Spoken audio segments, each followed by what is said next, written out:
आप देख रहे हैं एबीएन महाराष्ट्र। मैं हूं आपके साथ मुनीर आरिफ खान। नाजरीन, पैगंबर इस्लाम की शान में गुस्ताखी करने वाले रामगिरी का मामला अब दिन ब दिन तूल पकड़ता जा रहा है। गुज़िश्ता 2-4 दिनों से पूरे महाराष्ट्र में रामगिरी के इस मुतनाज़ा बयान के खिलाफ जहां मुसलमानों में सख्त नाराज़गी पाई जा रही है, मुसलमानों की जानिब से जहां पुलिस और हुकूमत से उसे फौरी गिरफ्तार करके जेल की सलाखों में डालने का मुतालबा दिन ब दिन जोर पकड़ता जा रहा है, वहीं अब महाराष्ट्र ही नहीं बल्कि मुल्क की सतह पर यह मामला तूल पकड़ चुका है। कई बड़े सियासी सेकुलर मुस्लिम नेताओं के साथ साथ गैर मुस्लिम सियासी कायदीन भी अब रामगिरी के इस बेहुदा बयान के खिलाफ मैदान में उतर चुके हैं। गुज़िश्ता दिन जमीयतुल उलमा हिंद के सदर मौलाना महमूद मदनी ने इस ताल्लुक़ से अमित शाह के साथ साथ महाराष्ट्र के वज़ीर आला एकनाथ शिंदे को एक खुला खत रवाना किया और इस तरह के बयानात पर सख्त नाराज़गी का इजहार करते हुए ये मुतालबा किया कि फौरी तौर पर इस रामगिरी को गिरफ्तार करके उसे जेल की सलाखों के पीछे डाला जाए। नाज़रीन, महमूद मदनी ने अमित शाह के साथ साथ महाराष्ट्र के वज़ीर आला एकनाथ शिंदे से ये भी कहा कि इस तरह के बयानात हिंदू और मुसलमानों के दरमियान नफरत का माहौल पैदा करके महाराष्ट्र और मुल्क के माहौल को ख़राब करने की एक साजिश है, जिसे मुसलमान किसी हाल में बर्दाश्त नहीं करेगा। वहीं एनसीपी के बड़े मुस्लिम नेता हुसैन दलवाई ने तो इस मामले को लेकर सीधे सीधे वजीर आला एकनाथ शिंदे पर बड़ा हमला बोला है।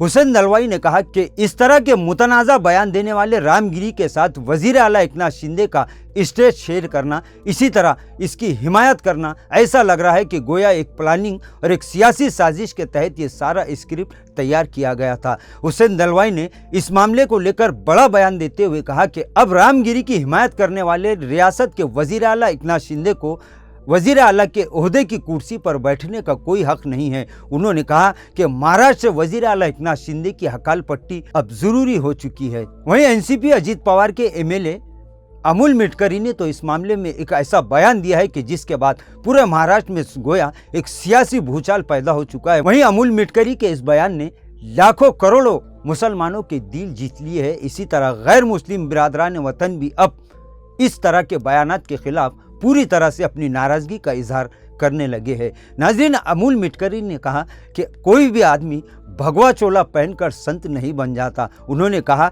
कि रामगिरी भगवा चोले में छुपा एक गुंडा और एक लफंगा है, जिसे देशद्रोही कहा जा सकता है। अमूल मिटकरी ने हुकूमत से मुतालबा किया कि फौरी तौर पर रामगिरी को गिरफ्तार करके उसके खिलाफ देशद्रोही का मुकदमा दर्ज किया जाए। उन्होंने कहा कि हिंदू समाज की अच्छाइयाँ बयान करने की बजाय रामगिरी ने दूसरे मजहब के खिलाफ बोलकर ये साबित कर दिया कि वो सच्चा हिंदू मजहब से प्यार करने वाला नहीं है। असं आहे की त्यांना काही लोक संत म्हणायला लागलेत।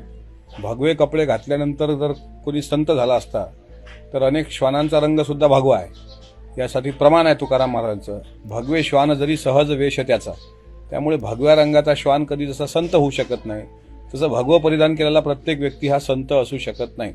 याच्यापूर्वी सुद्धा धर्माच्या नावावर अनेक लोकांनी जाती जातीमध्ये तेढ निर्माण करणारा प्रयत्न झाला। माझं म्हणणं असं आहे की बांगलादेशमध्ये जे अत्याचार होऊन राहिले त्याचं कोणी समर्थन करत नाही, पण बांगलादेशच्या अत्याचाराचा आणि भारताच्या याचा संबंध काय? कोण भारतातलं वातावरण खराब करते आहे? कोण्या मुसलमानांनी हिंदू धर्माच्या विरुद्ध अपशब्द काढलेत किंवा कोण्या हिंदूंनी मुस्लिमांच्या विरुद्ध अपशब्द काढलेत? असं काही नसताना, आपल्या धर्माचं तत्वज्ञान सांगत असताना हिंदू धर्माचं, तर हिंदू धर्मातल्या चांगल्या गोष्टी सांगा ना। हे अशा पद्धतीनं हजरत मोहम्मद पैगंबर जे ते इस्लाम धर्मियांचं श्रद्धास्थान आहे, त्यांच्याबद्दल एवढ्या अश्लील भाषेमध्ये बोलताना मला असं वाटतं या महाराजांना जराशी लाज वाटली नाही का? त्यामुळे अशा लोकांना कायदेशीर यांच्यावर वचक असला पाहिजे। कुठल्याही धर्माची विटंबना होताना, कुठल्याही धर्माच्या भावना दुखवताना कायदा सुव्यवस्था प्रश्न निर्माण होतो हे या लोकांना माहीत असताना अशा प्रकारे करणं म्हणजे संन्यासाच्या वेशात गुंडागर्दी करण्याचा प्रकार आहे। आपण ज्या विदर्भात राहतो त्या विदर्भामध्ये राष्ट्रसंत तुकडोजी महाराज होऊन गेले। ज्या राष्ट्रसंत तुकडोजी महाराजांच्या ग्रामगीतेमध्ये मोहम्मदाने केली प्रार्थना, विखुरला इस्लाम कराया शहाना, संघटित केले त्याने स्वजना तयाकाळी, असं हजरत मोहम्मद पैगंबराचं वर्णन केलेलं आहे। त्यामुळे मस्जिद में भी है खुदा, मंदिरों में राम है म्हणणाऱ्या तुकडोजी महाराजांच्या या महाराष्ट्रात असे लफंगे साधू जन्माला येणं, मला असं वाटतं हे महाराष्ट्राचं दुःख आहे, दुर्दैव आहे। स्वतःचं नाव रामगिरी ठेवताना या महाराजांना जराशा तरी भान का राहिलं नाही? दुसऱ्या धर्माचा अवमान करा असं रामायणाने सांगितलं नाही, किंवा असं महाभारतानं सांगितलं नाही, बायबलनी सांगितलं नाही, कुराननी सांगितलं नाही, पण अशा प्रकारे जे वक्तव्य केलं ते निंदनीय आहे। मी तर उलट म्हणेल की अशा व्यक्तीची पाठराखण करू नये, देशद्रोहासारख्या गुन्ह्याखाली हा तात्काळ जेरबंद आरोपी करावा आणि जर एखाद्या धार्मिक म्हणजे धर्माबद्दल बोलून दोन समाजामध्ये वितुष्ट निर्माण होत असेल तर या दंगलखोरीचा मूळ, जसं मालेगावचं दंगलखोरीचं मूळ होतं, पूर्णाचं मूळ होतं, तसं या दंगलखोरीचं मूळ हा महाराज आहे का, अशा व्यक्तीवर ताबडतोब कारवाई केली पाहिजे, हे मी शासनाला विनंती करतो। इसी तरह इस मामले को लेकर सोशल मीडिया पर अपने बयानात के जरिए हलचल मचाने वाले एक बड़े सोशल मीडिया रिपोर्टर विनय दुबे भी अब मैदान में आ चुके हैं। विनय दुबे ने हुकूमत महाराष्ट्र से मुतालबा किया है कि इस तरह के नकली बाबाओं के खिलाफ कानूनी कार्रवाई करना अब वक्त की अहम ज़रूरत है। नाजरीन, रामगिरी के इस बयान के खिलाफ उद्धव ठाकरे यानी उद्धव सेना की सुषमा अंधारे ने भी जमकर हुकूमत पर हमला बोला है और उन्होंने तो यहाँ तक कह दिया कि ऐसा लग रहा है कि सियासी मफाद हासिल करने के लिए एक प्लानिंग और मंसूबे के तहत ये सारा खेल खेला गया। सुषमा अंधारे ने वजीर आला एकनाथ शिंदे पर सख्त तनकीद करते हुए ये इल्ज़ाम हुकूमत महाराष्ट्र पर लगा दिया कि ऐसा लग रहा है कि इस तरह के बयानात शाये करवाकर, इस तरह के बयानात दिलवाकर महाराष्ट्र में फसाद करने की एक मुनज़्ज़म साजिश हो रही है। नाज़रीन, गुज़िश्ता साल 2 साल से महाराष्ट्र समेत मुल्क की कई रियासतों में हीट स्पीच को लेकर सुप्रीम कोर्ट पहले ही सख्त तेवर अपना चुका है। सुप्रीम कोर्ट ने इस मामले को लेकर मुल्क की कई रियासतों के साथ साथ खास तौर पर महाराष्ट्र हुकूमत को भी सख्त फटकार लगाते हुए एक नोटिस जारी किया था, एक आदेश जारी किया था कि अगर कोई इस तरह की हीट स्पीच देकर दो समाजों के दरमियान दूरियां पैदा करने की कोशिश करता है, इस तरह की हीट स्पीच से अगर किसी के भी मजहबी जज्बात मजरू होते हैं तो फिर उसके खिलाफ पुलिस को कार्रवाई करनी जरूरी है। नाज़रीन, सुप्रीम कोर्ट ने हीट स्पीच को लेकर मुल्क की कई रियासतों के साथ साथ महाराष्ट्र हुकूमत को भी फटकार लगाने के साथ साथ ये आदेश जारी किया था कि अगर कोई इस तरह की हीट स्पीच देता है तो उसके खिलाफ किसी भी शिकायत की ज़रूरत नहीं है, बल्कि पुलिस बजाते खुद अपनी तौर पर FIR दर्ज करके इसे गिरफ्तार कर सकती है। नाज़रीन, ऐसा लग रहा है कि महाराष्ट्र में जो हुकूमत यानी महाराष्ट्र की शिंदे सरकार, महाराष्ट्र की ट्रिपल इंजन सरकार इस तरह के बयानात को हल्के में लेकर माहौल को ख़राब करने की साजिश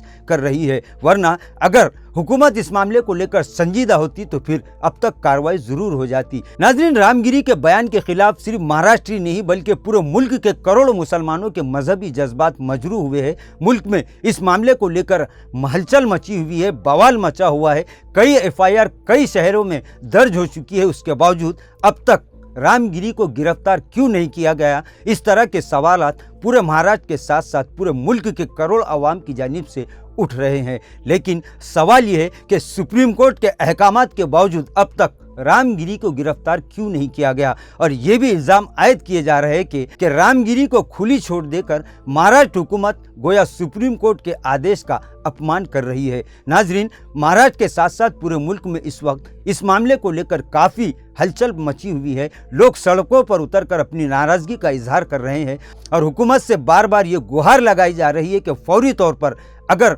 अमन और अमान को बरकरार रखना है तो फिर रामगिरी के खिलाफ सख्त दफात के तहत मुकदमा दर्ज करके उसे फौरी गिरफ्तार किया जाए। नाजरीन, लेकिन अब तक 3 दिन गुजरने के बावजूद भी महाराष्ट्र हुकूमत की जानिब से इस पर कोई कार्रवाई नहीं की गई। उल्टा नासिक के एक मकाम पर जारी मजहबी प्रोग्राम में पुलिस की जानिब से ऐसे सख्त हिफाजती इंतजाम किए गए कि जिसे देखकर अब महाराष्ट्र के साथ साथ मुल्क के मुसलमानों में और बिरादरान वतन में, अमन पसंद सेकुलर बिरादरान वतन यानी हिंदू भाइयों में भी बेचैनी का माहौल पाया जा रहा है। इन लोगों का कहना है कि हिंदू धर्म की अच्छाइयाँ बयान करने की बजाय किसी और मज़हब के खिलाफ गलत बयानी करने वाले कभी भी हिंदू मज़हब के सच्चे पैरोकार नहीं हो सकते। लिहाजा इस मामले की संजीदगी को देखते हुए अब इस तरह की मांग बढ़ चुकी है कि फौरी तौर पर महाराष्ट्र हुकूमत इस मामले को संजीदगी से ले। वहीं इस तरह की खबरें भी अब मिलनी शुरू हो चुकी है कि अगर आइंदा 24 घंटों में रामगिरी के खिलाफ कानूनी दफात के तहत मुकदमा दर्ज करके उसे गिरफ्तार नहीं किया गया तो फिर ये मामला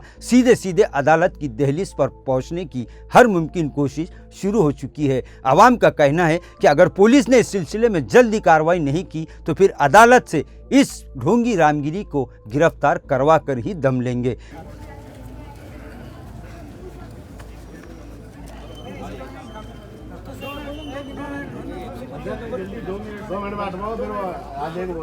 काल वैजापूर या ठिकाणी रामगिरी नारायण गुरु यांनी वक्तव्य केलं। हा स्वयंघोषित भोंदूबाबा आहे आणि या स्वयंघोषित भोंदूबाबाने इस्लामचे प्रेरक ज्यांनी आमच्यापर्यंत ला इलाहा इल्लल्लाह मोहम्मद रसूलुल्लाह हा कलमा आमच्यापर्यंत त्यांनी पाठवला, ते आमचे सर्वांचे प्रेक्षक हजरत मोहम्मद सल्लल्लाहु अलैहि वसल्लम यांच्याविषयी त्यांनी वक्तव्य केलं. ज्या समाजामध्ये ज्याला फेमस व्हायचं असेल त्याने इस्लामला बोलायचं आणि फेमस व्हायचं. आता विधानसभेच्या निवडणूक आलेल्या आहात आणि हे भारतीय जनता पार्टी RSS चड्डीवाले या असं राजकारणात चालूच राहणार. याच्यानंतर पुसे सावळीची घटना, मस्जिद जाळण्यात आली, 1 वर्ष झालं नाही. विशालगडाची घटना झाली, मस्जिद जाळण्यात आली. 11 तारखेला मागच्या महिन्यात आपण रस्ता रोको केला. नुपूर शर्मा हुजूरबाग सल्लल्लाहु अलैहि वसल्लमला बोलती, FIR त्याच्यावर होतो, हायकोर्ट त्यांच्यावर कारवाई करतो. देवेंद्र फडणवीसने टिपू सुलतान विषयी 1 वर्षात वक्तव्य केलं. इस्लाम धर्म इतका पवित्र आहे आमचा, इतका पवित्र आहे की ज्यावेळेस आम्ही त्याची 5 टाइम नमाज पढ़तो, कुराण पढ़तो, त्यावेळेस अल्लाह खुश होतो. आणि ज्यावेळेस यांच्याकडून काही होत नाही तर हे त्याला बदनाम करून स्वतः फेमस होण्याचं षडयंत्र करतात. इस्लाम धर्माची शिकवण शांततेचं प्रतीक आहे. इस्लाम धर्माने कुठेही उग्र स्वरूपाचं आंदोलन धरणे करण्याचा अधिकार दिलेला नाही. पण आमच्या शांततेला आमची कमजोरी समजू नका. प्रत्येक वेळेस इस्लाम धर्मावर हल्ले सहन केले जाणार नाही. भारतीय दंड संहितेच्या कलम 199, 192, 299, 302, 307 या विविध कलमाने IPC नुसार त्यांना जेरबंद करण्यात यावं आणि अशा प्रकारच्या घटना या महाराष्ट्रात सहन करणार नाही. मुस्लिम समाजाविषयी, आमच्या पैगंबराविषयी, अरे हमारे पैगंबर के खिलाफ कभी कोई बोलता है तो हमारी जान एक नहीं, हम सब जान देने के लिए तैयार हैं.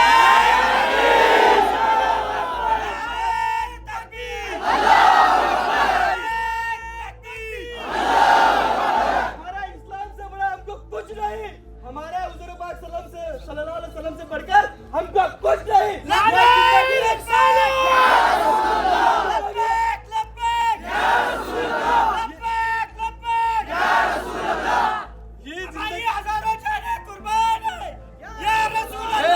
आमच्या अल्लाने आम्हाला दिलेला आहे आणि हुजूर पाक सल्लल्लाहु अलैहि वसल्लमच्या मार्गदर्शनाखाली आम्ही आयुष्य जगत असतो. पण जर आमच्या प्रेक्षकावर जर कोणी बोलत असेल तर आता आम्ही ते सहन करणार नाही. आणि जर त्या रामगिरीला अटक होऊन त्याच्यावर कारवाई झाली नाही तर समस्त महाराष्ट्राचा मुसलमान हा रस्त्यावर येईल. आणि ज्यावेळेस महाराष्ट्राचा मुसलमान रस्त्यावर येईल त्यावेळेस प्रशासनाला कळून चुकेल की काय मुस्लिम समाजाची ताकद आहे आणि शांतता कशी संयम बदलते. त्या माध्यमातून जास्त वेळ घेणार नाही.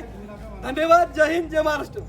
उसके बाद मैं नाजरीन, महाराष्ट्र के आवाम से ये अपील पुलिस इंतज़ामिया की जानिब से तमामी मिली समाजी कायदीन की जानिब से की जा रही है कि पुरअमन तरीक़े से अपना एहतजाज दर्ज करवाए. पुलिस और हुकूमत से ये मुतालबा दोहराते रहे कि फौरी तौर पर इस मामले में कानूनी कार्रवाई की जाए. इसके लिए आपसी इत्तेहाद इत्तेफाक को बरकरार रखे और गंगा जमनी तहजीब का सबूत पेश करते हुए लोकशाही तरीक़े से पुरअमन तरीक़े से कानून का सहारा लेकर इस मामले पर एहतजाज ज़रूर करें. वहीं अदालत का दरवाज़ा खटखटाने की तैयारियां शुरू हो चुकी है. अब देखना ही है कि अब महाराष्ट्र की हुकूमत इस मामले को लेकर क्या इक़दाम करती है. नाज़रीन, महाराष्ट्र हुकूमत पर अब मुल्क के साथ साथ महाराष्ट्र के 14 करोड़ आवाम की निगाहें टिक चुकी है. अब आगे आगे देखिए कि होता है क्या. नाज़रीन, आज के लिए बस इतना ही. कल फिर मुलाकात होगी कुछ नई वीडियो के साथ. तब तक के लिए हमें इजाज़त दीजिए. अल्लाह हाफिज़.